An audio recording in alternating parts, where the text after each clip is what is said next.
படிப்புன்றதெல்லாம் தாண்டி இது வந்து என்னன்னா நம்மளுக்கே ஒரு அறிவுன்னு ஒன்று இருக்குல்ல, அதுதான் செயல்படும். படிப்புன்றது என்ன நினச்சிக்கிறாங்கன்னா, படிப்பு இருக்கிறவன் பேசுறது கரெக்டு, படிக்காதவன் பேசுறது தப்பு, அப்பெல்லாம் கிடையாது.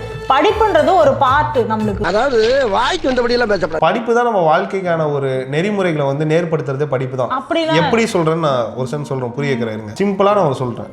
ஒரு வீடு, அந்த இடத்துல ஒரு அப்பா, ஒரு அம்மா, சித்தப்பா, பெரியப்பா அவ்வளோதான் இருக்காங்க. பசங்க என்ன பார்க்குறாங்களோ அதை தான் கற்றுப்பாங்க. அதே அப்படியே நீங்கள் ஸ்கூலுக்கு வந்தீங்கன்னு வச்சுக்கோங்க, எல்லாருமே சரி சமம். நிறைய பசங்க இருப்பாங்க, அவங்க ஒன்றா க்ரோ ஆவாங்க, நிறைய விஷயத்தை தெரிஞ்சுப்பாங்க, டீச்சர்ஸ்ன்னு இருப்பாங்க. வாழ்க்கையே வந்து ஒரு வட்டத்துக்குள்ளார வந்து குடும்பம் மட்டும்தான் இருந்தால் சுருங்கிடும். இதே கல்வின்னு வந்துச்சுன்னா ஸ்கூல் லைஃப்னு இருக்கும், அதில் நிறைய கற்றுப்பான், அடிப்படுவான், கஷ்டப்படுவான். இன்னைக்கு நம்ம எது சரியாக பேசி சரியாக நம்ம நடந்துக்கிறோமோ அதுதான் நம்ம வாழ்க்கையில் ரிசல்ட்டாக வரும். ஒருவேளை சாப்பாட்டுக்கே கஷ்டப்படுற ஒரு பையனோ பொண்ணோ அவங்க படிச்சாதான் ஒருவேளை சாப்பாடுங்கிறது அவங்களுக்கான பசியை மட்டும் நீக்காம அவங்கள சுற்றி இருக்கிற மக்களுக்கான பசியும் நீக்கிறதுக்கான ஒரு கருவி கல்வி மட்டும்தான்.